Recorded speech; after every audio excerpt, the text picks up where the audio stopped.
उसको मैं एक चीज बोलता हूँ, शाम के समय रात के समय जाना, 5 तरीके की मिठाई अपने साथ रखना, एक नारियल रखना और चपाटा जिसमें 4 दिशाएं होती है, वहां पर आके चैलेंज करना ये कि मैं शक्तियों को नहीं मानता हूँ, जो भी शक्ति है तो मुझे प्रत्यक्षीकरण करा सकती है। सबसे पहले आएगा वीर। सारा कुछ होता है हिमाचल में, मतलब मेरे कहने का मतलब जो नेचुरल डिजास्टर्स होते हैं, लैंडस्लाइड्स हो गई, बाढ़ आ जाती है और कितना नुकसान, कितना जानी नुकसान कितना होता है। दूसरा तो है ही है कि चलो मटेरियलिस्टिक वर्ल्ड है, चलता है, जो जितना नुकसान होता है तो देवी देवता उसमें रक्षा क्यों नहीं करते। हाँ देखिए ये सारा खेल है, सारा कर्मों का। अब मेरा ये मानना है कि जहाँ पर भी जो भी दुर्घटना हो रही है या कोई आपदा आ रही है, ये सारा खेल कभी ना कभी कर्मों का है कि उससे पहले बहुत सारे लोगों ने कुछ गलत किया हो। अब तांत्रिक क्या होते हैं, तांत्रिक प्रेतों से ही तो काम कराते हैं। तांत्रिक अगर उसको पता वहाँ मर गया, वो क्या करेगा, अपनी तंत्र क्रिया से उसको अपने आजा भाई, उसको ये बोलेगा कि तेरी मुक्ति मैं करूंगा, तेरी मुक्ति मैं करूंगा, तेरे आगे जाने का रास्ता मैं खोल के दूंगा, तू ऐसा कर, ये काम कर।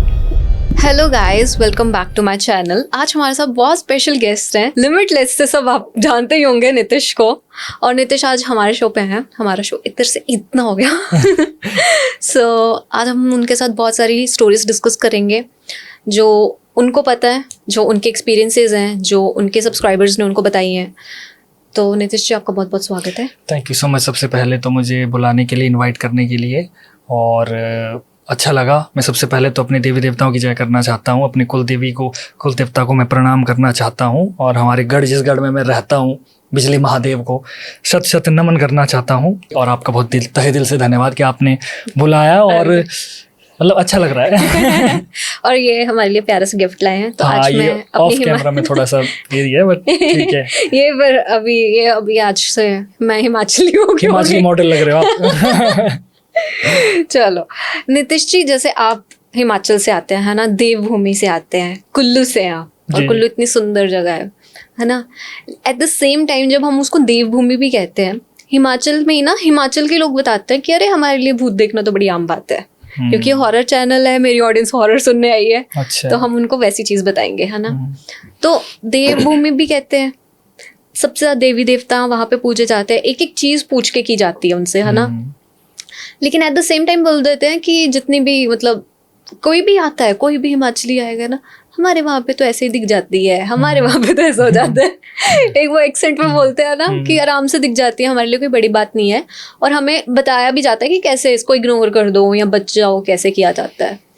तो थोड़ा सा बताओ कि ऐसे कैसे कनेक्टेड हो सकता है कि एक ही भूमि में इतने सारे देवी देवता, और उसी भूमि में इतने सारे प्रेत भूत और इतना सारा काला जादू, कैसे चल रहा है? हाँ, आपका सवाल 2-3 सवाल इसमें मिक्स हो गया, लेकिन मैं धीरे धीरे सबका मैं जवाब दे सकता हूँ। मतलब मेरा सवाल एक कैटेगरी है। स्टार्टिंग में करते हैं ये कि हमारे जो देवी देवता है वो हिमाचल में कैसे है ना।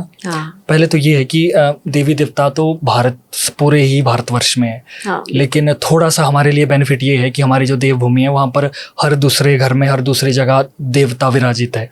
और ये कैसे आए, इनके पीछे एक थोड़ा सा एक ये रीज़न है कि जैसे ना, जब उस पुराने ज़माने की बात हुआ करती थी, बहुत लाखों करोड़ों वर्ष पहले की बात हुआ करती थी, उस समय ना 3 तरीके से लोग होते थे। जैसे आजकल क्या है, तमोगुण, रजोगुण, सतोगुण। तमोगुण मतलब हम तामसिक, कई बार तामसिक में चलते हैं ज़्यादा, और रजोगुण का मतलब है कि यार मैं चिकन मीट खाऊंगा, मैं थोड़ा सा ये करूँगा, लेकिन मैं थोड़ा सात्विक भी चलूँगा, ठीक है। और तीसरा फिर सात्विक, जो कि प्योर है। अब उस ज़माने में तीनों के रेशो में से सबसे ज़्यादा था सात्विक वाला, सतोगुण था। और उस समय इतना भटकाव भी नहीं था साधकों के लिए। तो उस समय ऐसा होता था कि भगवान की भक्ति में एक बार बैठे तो फिर बैठे ही बैठे हैं। तो जो हमारे देवी देवता है, कुछ एक इनमें से इंसानी रूप में थे जो बहुत ही ज़बरदस्त साधक रहे।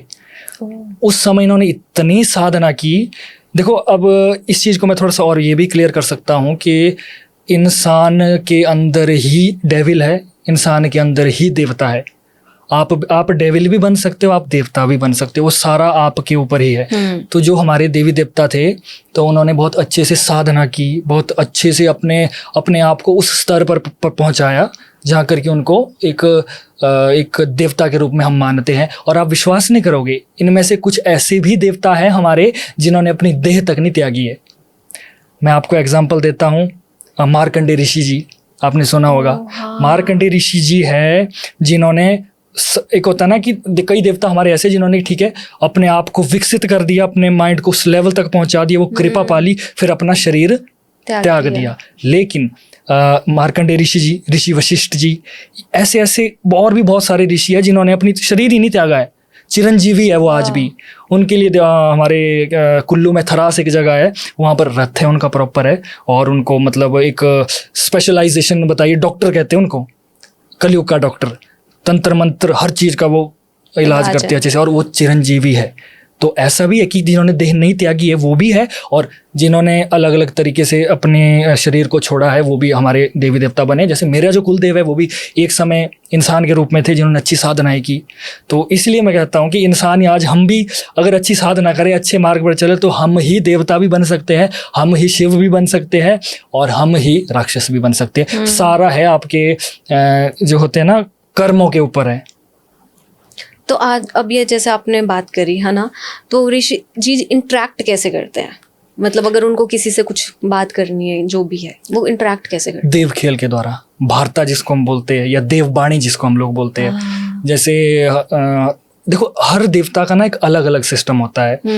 तो सभी देवी देवता, कुछ एक देवी देवता मतलब सुनने में अजीब लगेगा, बट सच्चाई ये है कि कुछ देवी देवता तामसिक रूप में है, जिनको तामसिक रूप में पूजा जाता है, कुछ को सात्विक रूप में पूजा जाता है। ये हमारे हिमाचल में नहीं, हर जगह की ऐसी ही बात है ना।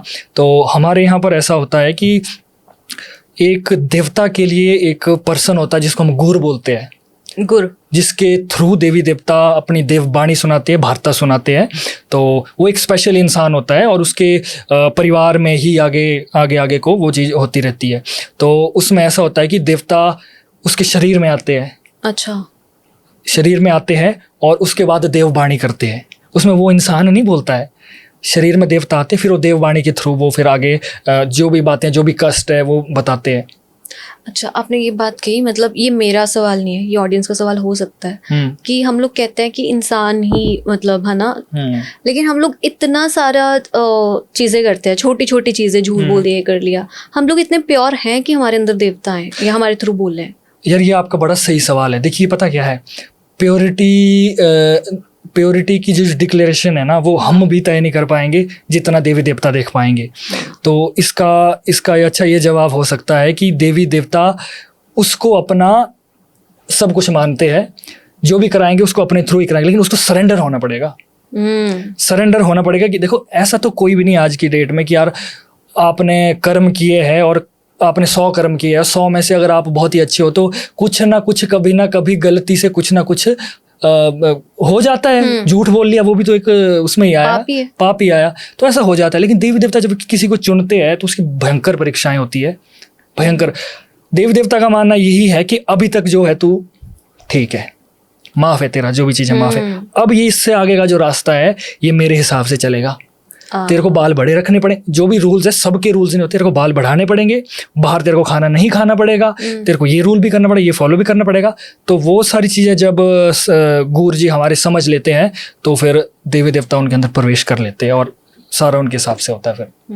जैसे अभी आपने एक बात करी थी तामसिक, तामसिक में आ जाता है वो बलि प्रथा, हाँ, है ना, बलि प्रथा कह देते हैं, बलि क्रिया कह देते हैं, बलि आ गया, या फिर और भी जो भी चीजें होती है। जैसे कई जगह पे मैंने सुना है कि हिमाचल में देवी देवताओं को शराब भी चढ़ती है, वाइन तो नहीं, बस शराब चढ़ती है तो मतलब जो वो होती है, खेती होती है, उसी की बनाकर वहां पे लगाते हैं।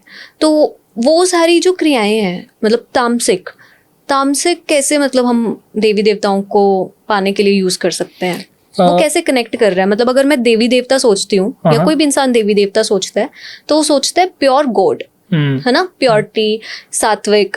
तो फिर हम तामसिक क्रियाएं कैसे कर सकते हैं उनको पूछने के लिए? देखिए इसका बहुत ही अच्छा जवाब मैं आपको दे सकता हूँ जिससे सारी चीजें क्लियर हो जाएगी।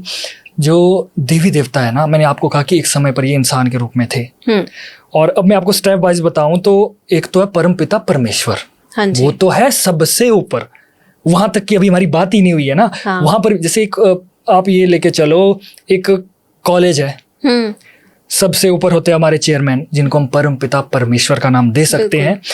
उसके नीचे हमारे आ जाते हैं प्रिंसिपल, जिनको हम ब्रह्मा विष्णु महेश या कुछ उनको बोल सकते हैं, और उसके नीचे फिर टीचर आ गए। तो जो हमारे देवी देवता है वो टीचर की कैटेगरी में है, समझे आप।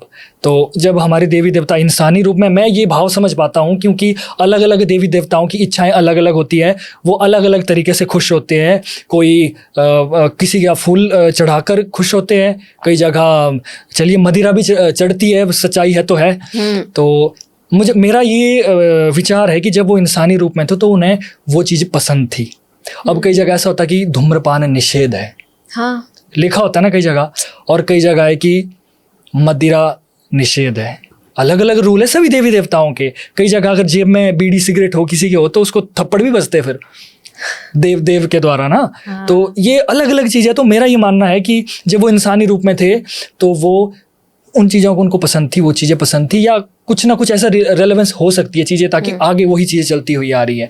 और दूसरी बात, अभी वो है टीचर की कैटेगरी में, उसके आगे फिर परम पिता परमेश्वर है, तो फिर हमारे ब्रह्मा विष्णु महेश है। तो ये सारा स्टेप टू स्टेप वाइज है। इसलिए मैं ये भी क्लियर कर देना चाहता हूँ कि देखो, हम मानते हैं, जैसे आप लोग हैं, आप लोग के घर में कुछ बात होती है, आप करते हैं, सबसे पहले आपके लिए मम्मी पापा प्रायोरिटी है ना। बेशक आप अपने चंडीगढ़ स्टेट में रहते हो, चंडीगढ़ का सीएम है, उसके बाद विधायक है, कुछ भी है, अगर आपको कुछ प्रॉब्लम आती है आप मम्मी पापा के पास जाओगे ना, आप थोड़ी सी सीएम के पास थोड़ी जाओगे, है ना। तो देवी देवता हमारे लिए हमारे पूर्वज है, और हमें कुछ दिक्कत होती है हम उनके पास जाते हैं और बिल्कुल सलाह लेने जाते हैं। और कुछ देवी देवता इतने पावरफुल है। देखो, कुछ की बात ये है कि सभी, मैं कभी भी देवी देवताओं को ना कभी भी ये नहीं कहता कि वो छोटे है बड़े है, छोटे है बड़े है, सभी देवी देवता समान है। लेकिन फिर बात वही आ जाती है कि एक स्कूल में जब एक कैटेगरी बनाई जाती है, एक मैनेजमेंट बनाया जाता है, तो उस मैनेजमेंट के थ्रू सबको अपना अपना काम करना पड़ता है। अब ये ऐसे हम बात कर रहे थे कि जैसे देवी देवताओं से सारी सलाहें ली जाती है ना, उनको एक एक चीज उनको पूछ के की जाती है, उनके पूरे रिचुअल्स हैं, और हर हिमाचली फैमिली वेरी करती है वो, उनके रिचुअल्स भी अलग अलग हैं, पूजने का भी तरीका अलग है। फिर मतलब बहुत सारी चीजें हैं। जितने हिमाचली दोस्त है ना मेरे, अगर कोई बिलासपुर से उसका अलग है, कोई मनाली वाली साइड से उसका अलग है, ऐसा। तो मतलब इतनी सारी वेरिएशन, इतना कुछ है ना। आपको क्या लगता है कि मतलब जो देवी देवता रहे हैं, जैसे मैंने कुछ कहानियां सुनी है, यहाँ पे मैं कनेक्ट करूंगी कि सारे इनिशियली देवी देवता नहीं थे, कुछ ऐसे भी थे कि कुछ उस टाइम पे करोड़ों साल पहले कि कुछ ऐसे वो रखे हैं ह्यूमन टू, मतलब वो उस टाइम पे राक्षस वाली उसमें आते थे, उनके कॉन्ट्रैक्ट हो रखे हैं कि तुम मुझे ये चीज दो, मैं तुम्हारी प्रोटेक्शन करूंगा, और आज वो उनको ही देवी देवताओं की तरह पूज रहे हैं। क्या ये सही है? मतलब मेरा कहना, मैं किसी को ऑफेंड नहीं कर रही, पर देखिए, अब ना ये मैं हिमाचल की बात नहीं करता हूँ, हर जगह भी ऐसा है। अब हो सकता है हिमाचल में भी कुछ जगह अब कोई लोग भटक गए हो या कुछ दिक्कत आ रही हो, लेकिन बाहर भी ऐसी चीजें हैं कि कोई उनके ही पितृ या प्रेत है जो कि अपने आप को कहते हैं कि मैं शिव हूँ, मैं ये हूँ, मैं ये माता हूँ, मैं वो माता हूँ। अब वो तो बेचारा इंसान, उसके लिए तो एक यूनिवर्स से आवाज़ आ रही है, ऐसा ही लग रहा है उसको, तो बेचारा वो तो वही मानता बैठेगा जब तक कि क्या उसकी आंखों से पर्दा हटाया ना जाए। तो ये हो सकता है हिमाचल में भी हो, बट भारतवर्ष में भी कई जगह ऐसी चीज़ें हैं। तो मेरा कहने का यही मतलब है कि चीज़ों को क्लियर करना बड़ा ज़रूरी है। आप किसको पूज रहे हो आपको।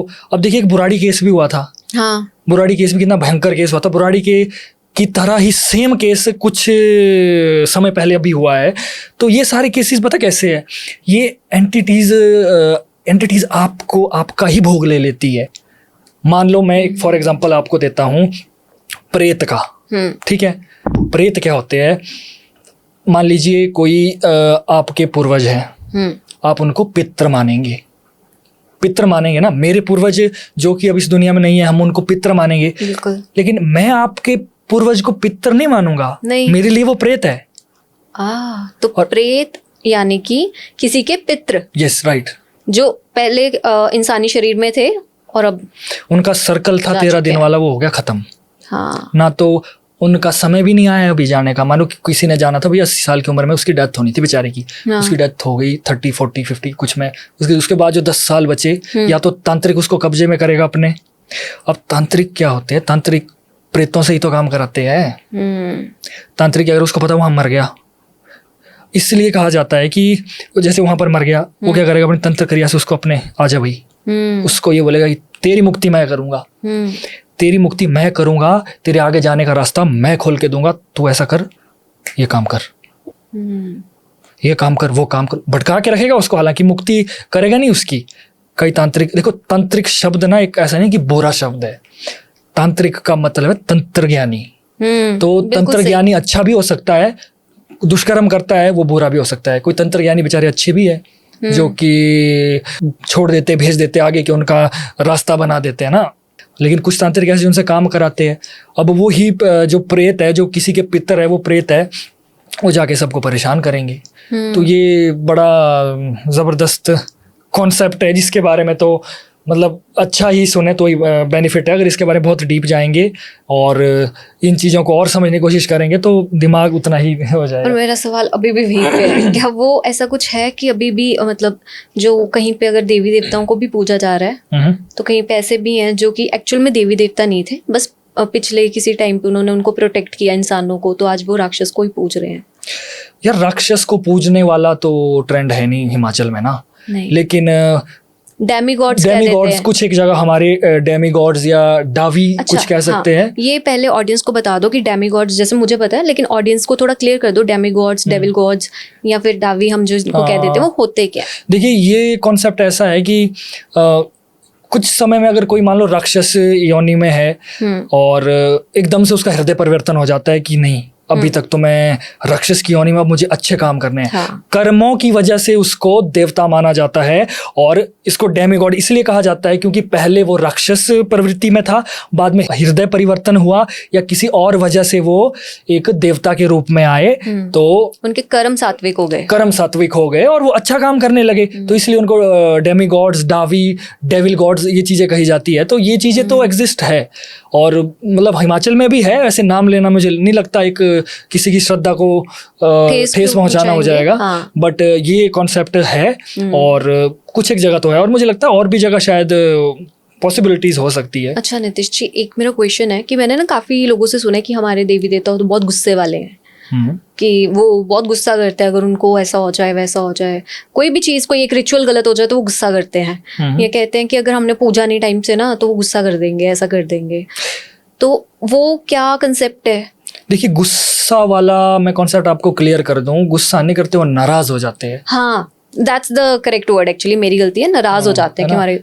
अब वो यार ऐसा होता है ना, जैसे मैंने आपको पहले भी बताया जो हमारे देवी देवता थे वो हमारे पूर्वज थे किसी न किसी रूप में, ठीक है। अब एक घर में कैसा होता है, घर में हम माँ बाप ने कुछ बोला, हम सेवा करते हैं ना माँ बाप की, ठीक है। कभी हमसे कुछ गलती हो गया तो माँ बाप भी थोड़ा सा नाराज हो जाते हैं ना कि यार तूने ऐसा किया। हालांकि इसका मतलब ये नहीं कि वो बोलेंगे आज से तू मेरा बेटा नहीं है, ऐसा नहीं होगा। वो सिर्फ नाराज हो जाएंगे कि यार अब जो देवी देवता है हमारे, उनको सिर्फ इतना सा मोह है कि आप हमारा नाम लो बस। अगर आपसे रिचुअल भी नहीं हो रहे हैं, कोई भी आप काम कर रहे हो, कोई नया काम कर रहे हो, आप हमारा नाम लो, बात ही खत्म है। तो अगर कई बार हम विदेश चले जाते हैं, अपने रिचुअल को पूरा नहीं कर पाते हैं, विदेश यात्रा हो गई, घर से बाहर हो गया, देवी देवता से दूर हो गया, तो देवी देवता थोड़े थोड़े नाराज हो जाते हैं, जिस वजह से फिर वो मतलब अब मनाना तो पड़ेगा ना। और देवी देवता को इतनी प्यारी सी बात बताऊं, देवी देवता को बच्चों की तरह मनाना पड़ता है। जैसे भारता में बैठते हैं ना, देवता बोलता तूने ऐसा किया, तूने ऐसा किया, तूने क्यों किया। अगर सामने वाला फिर उसको बोलना पड़ेगा कि देवता मान जा, अगली बार नहीं करूंगा, गलती हो गई मेरे से, गलती तू ही तो सब कुछ है, तू ही ये, तो मतलब काफी वो जैसे होता है ना एक रूठे हुए बच्चे को मनाना। तो ये बड़ी खूबसूरत बात है, इस तरीके से देवता को मनाया जाता है। और दूसरी इसमें एक और बात जोड़ता हूँ मैं, देवता को एक और तरीके से भी नाराज कराया जाता है, तंत्र विद्या द्वारा। अच्छा, जैसे आपका कोई देवता है या मेरा कोई देवता है, अगर कि कोई तांत्रिक या कोई तंत्र वाला या गलत काम करने वाला अगर कुछ गलत करना चाहेगा तो वो सबसे पहला यही काम करेगा कि वो हमारे कुल देव को नाराज करा देगा, उल्टा बिठा देगा, ताकि वो हमारी मदद ना कर पाए, फिर वो हम पर डायरेक्ट वार कर सकता है। इसीलिए हमें कहा जाता है कि अपने देवी देवताओं और कुल देवताओं का नाम पब्लिकली नहीं बताना चाहिए, क्योंकि नाम पर ही तंत्र हो जाता है।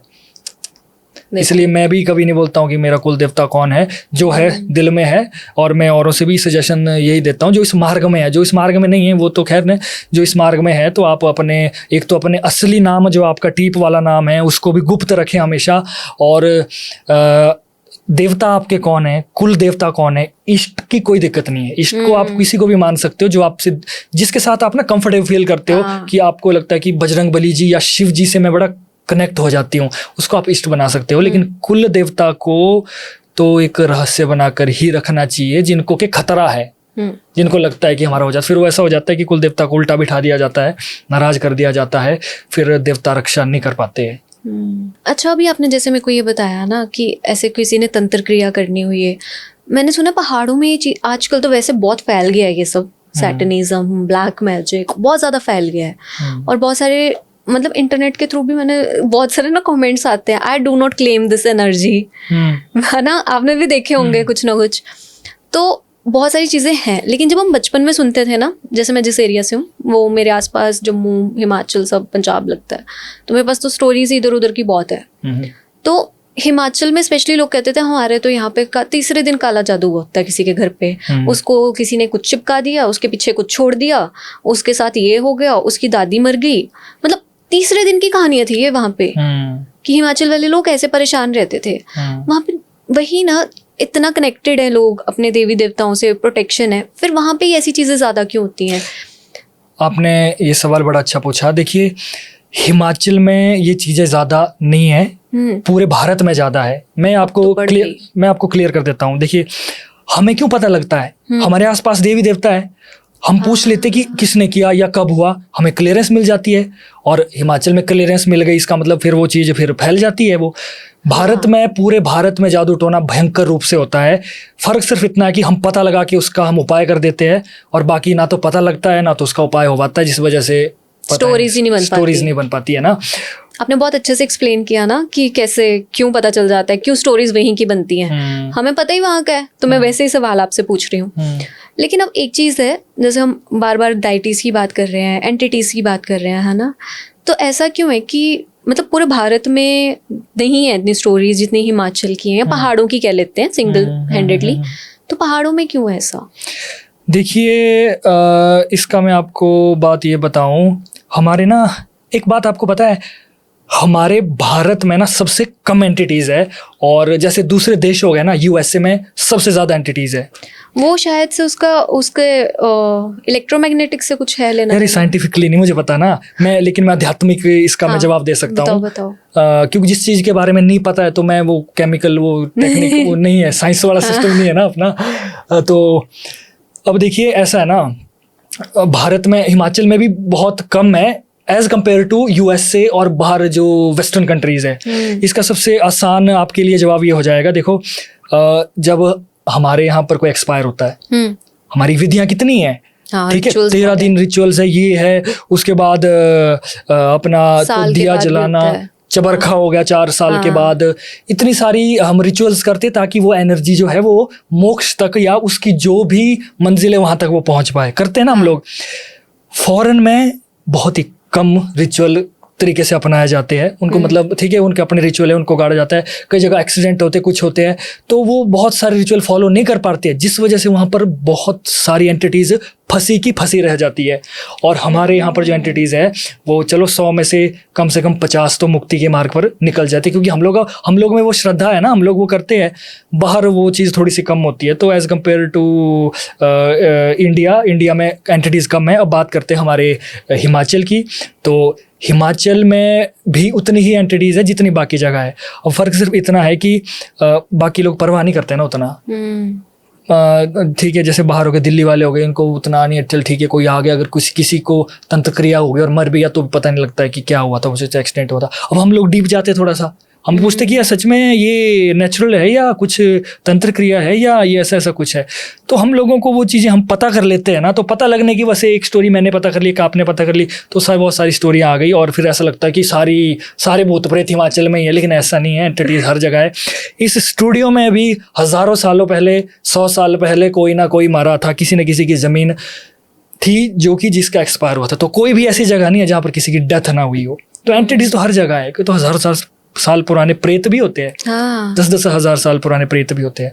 तो ये एंटिटीज़ हर जगह है, बस हमारा कुछ रिचुअल्स ऐसे है कि हमें मतलब एंटिटीज़ के बारे में पता लग जाता है, डायरेक्ट बता देते ये मसान है, ये चीज़ है, ये चीज़ है।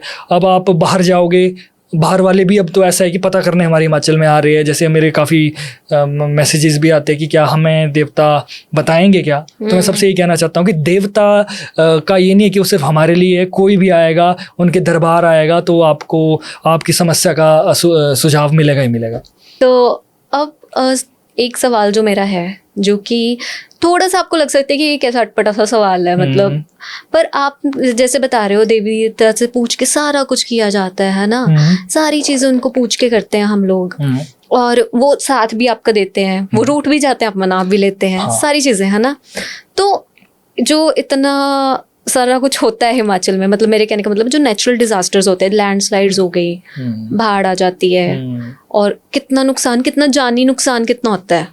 दूसरा तो है ही है कि चलो मटेरियलिस्टिक वर्ल्ड है, चलता है, जो जितना नुकसान होता है तो देवी देवता उसमें रक्षा क्यों नहीं करते? हाँ, क्यों नहीं कर पाते, या फिर आप लोगों को बताइए क्यों नहीं देते कि अब ये चीजें होने वाली है, तुम मत जाना उतनी देर उधर, क्यों ऐसा? देखिए ये सवाल शायद मेरे को लगता है ऑडियंस और के दिमाग में भी होगा, बहुत सारे लोगों के दिमाग में होगा। देखिए ये सारा खेल है, सारा कर्मों का। अब मेरा ये मानना है कि जहाँ पर भी जो भी दुर्घटना हो रही है या कोई आपदा आ रही है, ये सारा खेल कभी ना कभी कर्मों का है, कि उससे पहले बहुत सारे लोगों ने कुछ गलत किया हो, या फिर कोई बुरे कर्म रहे हो, कुछ ना कुछ रहा हो, वो कर्मों का ही फल मिलता है आपदा में। मेरा तो ये मानना है। कुछ एक पॉइंट ऐसा होता है जो नेचुरल कभी ना कभी हो जाए, लेकिन जहाँ भी डिजास्टर हो रहे हैं वहाँ पर कर्मों का ही फल उस जगह को मिलता है। और दूसरी बात की जब ऐसा हो रहा है तो देवी देवता बचा क्यों नहीं रहे? तो मैंने आपको ये कहा, जब ऑर्डर अगर चेयरमैन का अगर ऑर्डर आ जाए तो वो आपका प्रिंसिपल को भी मानना पड़ेगा, और टीचर को भी मानना पड़ेगा, और स्टूडेंट्स को तो वो मानना ही पड़ेगा। मतलब जो ऊपर से कर्मा मिल रहा है ना, उसमें देवी देवता भी कुछ नहीं कर सकते, उनको वो चीज़ भी माननी ही पड़ेगी। जब परमात्मा से ऊपर से ही ऑर्डर आ गया कि ये चीज़ें होनी है तो वो होकर ही रहेगी। तो ये सारा, लेकिन एट द एंड घुमा फिरा के सारा खेल कर्म का ही है, पूरा साइकिल कर्म ही चला रहा है, साइकिल कर्मा का ही है ये। तो अगर जैसे आपने बोला कि वो इंटरफेयर नहीं करते कर्मा साइकिल में, है ना, लेकिन अगर कोई कुछ जैसे प्रोटेक्शन भी तो करते हैं, चीजें भी तो बताते हैं जहाँ पॉसिबिलिटी हो, जहाँ पॉसिबिलिटी हो। अगर किसी की डेथ ही लिखी हो या किसी का जीवन ही उतना लिखा है, तो ऐसा हो सकता है कि थोड़े समय के लिए उसको टाल दे। लेकिन काल तो काल है ना, शिव के वार से थोड़ी किसी को कोई बचा सकता है। तो अब थोड़े समय के लिए आगे पीछे हो सकती है चीजें, लेकिन मेरा ये मानना है कि किसी की मृत्यु को नहीं रोका जा सकता। जैसे आपने बोला कि आपके पास भी काफी क्वेरीज आती हैं कि क्या देवता हमारी हेल्प करेंगे? बिल्कुल। तो उनकी क्वेरीज किस हिसाब से रहती हैं, और क्या एक्चुअल में उस केस में देवता इंटरफेयर कर सकते हैं? ये देखिए, हमारे पास क्वेरीज आती है कि हमारी ये प्रॉब्लम है, हमारा ये प्रॉब्लम है, हमको आपके देवता के पास आना है, या मैंने ये भविष्य का पूछना है, मैं इस लाइन में अच्छा कर पाऊँ या नहीं कर पाऊँ। वो देव मुख से वो वाणी हमने सुननी है, इसलिए आती है। और तो हमारे पास तो हिमाचल में मेरी पॉडकास्ट है, तो पता नहीं आउट ऑफ कंट्री के लोग भी बेचारे कहाँ से पहुँचे कि देवता जी से मिलना है, उनसे बात करनी है। पहले झिझकते थे कि क्या पता बात करेंगे नहीं करेंगे, लेकिन बात करते ही करते हैं देवता, ऐसा नहीं है। और कई तो हमारे ऐसे, मैं आपको एग्जांपल देता हूँ, हमारे कुल्लू में मंदिर है, माँ तारा का मंदिर है। उसमें तो ऐसा होता है कि आप आएंगे, आपको कुछ भी बताने की ज़रूरत नहीं है। अगर आप पीछे भीड़ भी लगी होती है, आप अगर चाहते हो कि आपके सवालों का जवाब मन में ही कंप्लीट करना है, या आप चाहते हो कि बोल के करें, माता से डायरेक्ट बोल देती है कि हाँ अच्छा तू ये सोच क्या है, तो इसका ये हो जाएगा, ये हो जाएगा, ये हो जाएगा, शांत रूप में। अगर कुछ आपके अंदर कोई एंटिटी हो या आपके कुछ नेगेटिविटी हो तो माता भी उग्र हो जाती है फिर। या आप चाहते हो कि आपका सवाल की कोई टेंशन नहीं, बोलो। अगर आपने मन में रखा है तो बोलेंगे, आपके मन की बात आपके मन में ही पूरा कर देगी, और धीरे से वो आपके पास बोल देगी कि ऐसा ऐसा है, ये तेरे को टेंशन मत है। आपको शब्द तक बोलने की जरूरत नहीं है। ऐसी शक्तियां हैं। देखो वो तो तारा तो महाविद्या है ना, इम्पॉसिबल है बिलीव करना ना। मैं देखता हूँ, मैं यही कह रहा हूँ कि जिसको बिलीव नहीं है, हमारे कुल्लू में माँ तारा का मंदिर है, कऊधार में, भुंतर जगह है, कऊधार में मंदिर है, भुंतर में। वहां पर हर संडे को बैठक लगती है, वहां पर आए और प्रत्यक्षीकरण खुद ही कर ले महाविद्या क्या होती है, या क्योंकि वो महाविद्या का ही अंश है वहां पर ना, कैसे क्या होता है। और उसमें देख सबसे अच्छी बात है कि इलाज उसी समय। तो जो लोग बिलीव नहीं करते हैं, जो आके कमेंट करते हैं ऐसा भी होता है वैसा भी होता है, जाके वो एक्सपीरियंस कर सकते हैं। एक लोकेशन हमने आपको बता दिया है। चलिए एक चीज मैं आप में इसमें ऐड कर दूं, मेरे को भी कई बार ऐसे आती है कि ना तो देव होते हैं ना तो भूत होते हैं। कुछ ये लगे, सबके लिए नहीं है, सब ट्राई मत करना। दावे के साथ मैं बोल रहा हूँ चीज, जो इंसान देवी देवताओं भूत प्रेत को नहीं मानता है, पहले तो ठीक है, मानना जरूरी भी नहीं है ना, लेकिन जिसको एक क्रेज है कि यार मैं देखूं तो तुम है कौन है, चैलेंज, यस चैलेंज, हाँ चैलेंज नहीं करना चाहिए। उसको मैं एक चीज बोलता हूँ, शाम के समय, रात के समय जाना, 5 तरीके की मिठाई अपने साथ रखना, एक नारियल रखना और चपाटा जिसमें 4 दिशाएं होती है, वहां पर आके चैलेंज करना ये कि मैं शक्तियों को नहीं मानता हूँ, जो भी शक्ति है तो मुझे प्रत्यक्षीकरण करा सकती है। सबसे पहले आएगा वीर। जो वीर होते हैं ना, वो ऐसे किसी के ऊपर नहीं लगते हैं, वो वीर बड़ी पावर है ना, वो ऐसे वैसे नहीं, लेकिन वो मौका देखते चैलेंज का, कौन चैलेंज कर रहा है। जो उस समय मैं कहता हूँ जो वीर, अगर, क्योंकि वीर तो एक्सेप्टेंस है ना कि ठीक है, कौन मुझे ललकार कौन रहा है, ऐसे वीर है ना, तो ऐसे वो किसी पर लगते भी नहीं है और परवाह नहीं मारते, चल ठीक है बंदा जा रहा है, हंसते हुए देखेंगे, हैं चल ठीक है निकल जा, तेरे को कुछ नहीं करूंगा, इस तरीके से होगा। लेकिन चैलेंज करोगे, ललकारोगे, तो सबसे पहले वीर पहुंचेगा और जो उसके आगे की कहानी होगी वो फिर आपको ही समझ आएगी। ऐसा करना नहीं है, लेकिन जिस इंसान को मैं ये कह रहा हूँ कि जो बंदा नहीं मानता है ना, वो सिर्फ इतना करो, 5 तरीके की मिठाई, 1 नारियल, चपाटे में खड़े होकर, रात के समय भी नहीं डर लगता तो 12 बजे से पहले बंदा 8-9 बजे भी जा सकता है, थोड़ा सा धीमा सा अंधेरा हो गया तब भी जा सकता है, फिर वहाँ चैलेंज करो, फिर वापस बताओ। ये तो बहुत खतरनाक चीज बताई आपने। अरे वो तो बड़ी जबरदस्त चीज, ऐसा करना नहीं है कभी, लेकिन जिसको लगता है कि एक्सपेरिमेंट जिंदगी में जरूरी है तो कर सकते हैं। जिनको कुछ ऐसे लगता है, मुझे बहुत डर लगता है, मैं पहले बता दूं। शक्तियों की परीक्षा नहीं करनी चाहिए ना, शक्ति नहीं, बिल्कुल नहीं। शक्तियां तो शक्ति है। कुछ ऐसी चीजें हैं जो आज तक साइंस नहीं छेड़ पाई, उसको आम इंसान कैसे समझ लेगा। बिल्कुल। और लोग ना डरते उस चीज से जिसके बारे में उनको ज्ञान नहीं होता, जिसके बारे में नॉलेज नहीं होती। वरना हम तो बड़ी कोऑर्डिनेशन में रह सकता है ह्यूमन, उसने तो बस ऐसे ही हल्ला मचाया हुआ है। बिल्कुल जी, बिल्कुल। तो गाइस, आज का एपिसोड आपको कैसे लगा कमेंट करके ज़रूर बताना। और नितिश जी हमारे साथ हैं, और भी एपिसोड्स हैं, जल्दी से साइड पे कहीं पे लिंक्स आ रहे होंगे, वो देख लेना। सो तब तक के लिए बाय बाय।